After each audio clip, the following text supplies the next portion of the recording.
Ok les gars, j'espère que vous allez tous très bien. On se retrouve aujourd'hui donc pour une toute nouvelle vidéo. Donc juste avant qu'on commence, n'oublie pas d'aller check mon compte TikTok. J'ai mis le tout premier concours de la chaîne et du compte. Donc je fais gagner une PlayStation 5 et un an de cours particuliers de mathématiques avec moi, donc en visio ou en présentiel si tu es dans mon secteur. On verra ça plus tard. Mais en tout cas, pour participer, c'est gratuit. Ça prend même pas 10 secondes. Vous avez juste besoin donc de vous abonner à la chaîne YouTube, de vous abonner au compte TikTok, d'aller sur le post de TikTok, de commenter deux potes à vous, donc deux copains, deux copines, comme vous voulez, et à partager le post dans votre story TikTok. C'est tout simple, il y a 3 règles. Vous faites ça, vous êtes inscrit, comme ça au moins, moi je ferai le tirage au sort plus tard.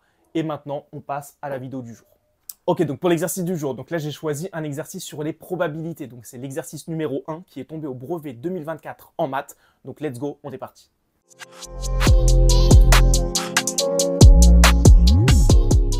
Ok les gars, donc là vous aviez un exercice de probabilité qui valait 20 points et c'était ultra rapide, ultra simple à le faire. On vous donne une roulette au casino avec une bille, donc on lance la bille, on fait tourner la roue, on attend que la roulette en gros s'arrête et on va voir sur quelle position la bille s'est arrêtée. Donc vous avez des numéros qui vont de 0 à 36. Et donc pour la première question, on vous demande effectivement d'expliquer pourquoi, si la bille s'arrête sur le 7, la probabilité que la bille s'arrête sur le chiffre 7, cette probabilité-là est de 1 divisé par 37. Bon, ça c'est simple, comme je vous ai dit, on a une roulette avec des numéros qui vont de 0 à 36. Bon, effectivement, ce qu'on peut dire, c'est qu'au total, si vous comptez sur vos doigts, vous allez voir qu'on a effectivement 37 numéros. Donc en gros, on a 37 cases différentes.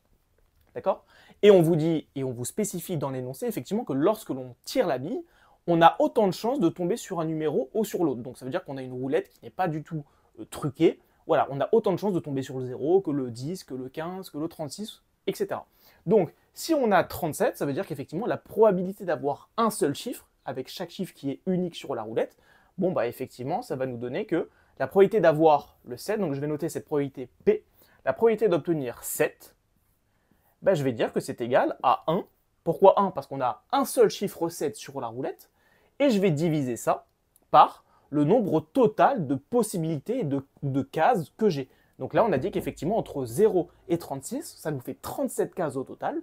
Et donc, je peux dire effectivement que ma probabilité est égale à 1 divisé par 37. Donc là, c'était ultra simple.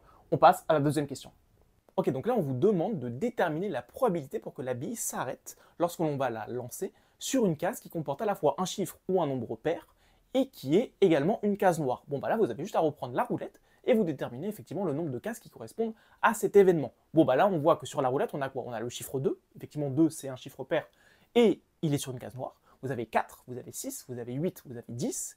Ensuite, on a quoi d'autre? On a 20, 22, 24, 26 et 28. Donc là, on voit qu'on a 10 chiffres, 10 nombres qui correspondent à ça. Donc, effectivement, moi, la probabilité de l'événement, on va dire que l'événement A, c'est à la fois tomber sur une case noire et à la fois avoir un chiffre pair, on va l'appeler comme ça.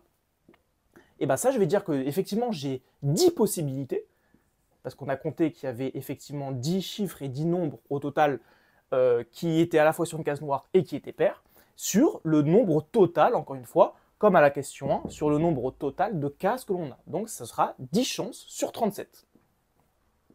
Voilà. Et là, vous avez fini votre question 2. Donc, en fait, sur un exercice de probabilité, il faut tout le temps interpréter mathématiquement ce qu'on vous dit en français. Donc, sur un exercice de proba, encore une fois, on vous mettra des phrases et il faudra essayer de comprendre par la logique et par l'énoncé qu'on vous donne, comment est-ce qu'on peut interpréter ça mathématiquement.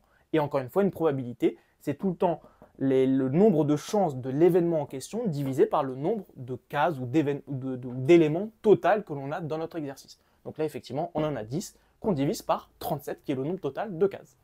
Ok, donc pour la question 3, on vous demande de déterminer la probabilité de tomber sur un chiffre inférieur ou égal à 6. Là, on voit que sur notre roulette, on a dit qu'on commençait du chiffre 0 jusqu'à 37. Donc, on va compter le 0, 1, 2, 3, 4, 5, 6. Donc là, on voit qu'on a 7 chiffres possibles pour tomber sur la probabilité en question. Donc là, moi, je vais dire que la probabilité de l'événement, alors là, je vais l'appeler B. Donc, on va dire que B, c'est justement avoir tombé sur un chiffre inférieur ou égal à 7. Je vais l'appeler B au lieu d'écrire chance de tomber sur un chiffre inférieur ou égal à 7, au lieu de tout écrire en français, je dis que cette lettre-là correspond à cet événement-là. Et on a dit, donc encore une fois, une probabilité, c'est le nombre de chances de ce qu'on considère divisé par le nombre d'éléments total. Donc là, on a dit que de 0 à 6, il y a 7 possibilités. 0, 1, 2, 3, 4, 5, 6. Donc j'ai 7 chances sur 37. Parce qu'encore une fois, j'ai 37 cases possibles. Donc là, encore une fois, j'ai trouvé la probabilité de tomber sur un chiffre inférieur ou égal à 6. Ok, donc ensuite pour la question 3b, vous demande d'en déduire, du coup par rapport à ce qu'on a calculé juste avant, d'en déduire la probabilité de tomber sur un chiffre qui est supérieur ou égal à 7. Bon, bah là c'est simple, je vais noter que mon événement C, donc la probabilité de C, je vais dire que c'est l'événement de tomber sur un chiffre supérieur ou égal à 7. Bah, je peux dire que c'est quoi en fait? C'est effectivement 100% des chances, donc en fait ça représente le 1 dans les probabilités. Je peux dire que c'est 1 moins la probabilité en fait de tomber sur un chiffre qui est inférieur ou égal à 6. Et cette probabilité-là, je l'ai déjà calculée. Donc là, je peux dire que c'est 1 moins P de B du coup. Là après, bah, j'ai juste à calculer. Je peux dire que c'est 1 moins 7 divisé par 37. Là, je mets au même dénominateur. Je fais le petit calcul classique qu'on sait faire maintenant au collège. Et du coup, ça va nous donner donc fois 37 fois 37. Donc je peux dire que ça va nous faire 37 moins 7 divisé par 37. Et donc là, vous allez avoir 37 moins 7, ça nous fait donc du 30 divisé par 37. Et là, on a donc calculé la probabilité de tomber sur un chiffre qui est supérieur ou égal à 7. Ok, et donc pour finir à la question 3c, on vous dit qu'il y a quelqu'un qui affirme que l'on a plus de 3 chances sur 4 de tomber sur un chiffre qui est supérieur ou égal à 7.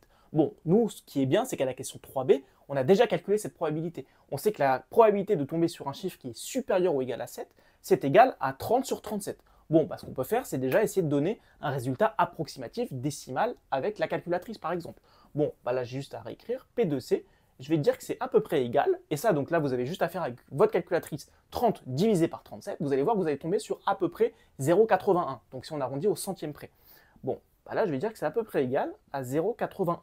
Et lui, il dit effectivement que c'est supérieur à 3 chances sur 4. Bon, bah effectivement, ce qu'on va essayer de voir, c'est que est-ce que 3 sur 4, donc 3 chances sur 4, c'est quoi? Est-ce que c'est bien inférieur à 0,81? Bah là, oui, c'est bien le cas. Pourquoi? Parce que 3 quarts, 3 divisé par 4, on sait que c'est égal à 0,75. Et là, effectivement, 0,81, c'est bien supérieur ou égal à 0,75. Donc effectivement, la personne qui affirme ça dans la question 3C, elle a juste, elle a vrai. Ok les gars, donc j'espère que l'exercice a été bien compris. Là, c'était 20 points à aller chercher facilement lors du brevet en 2024. N'hésitez pas à vous abonner, à partager la vidéo, à liker tout ça. Ça m'aide énormément pour le référencement. Merci encore une fois pour déjà les 100 abonnés sur la chaîne. Pour moi, c'est déjà énorme. Je suis très content de ça.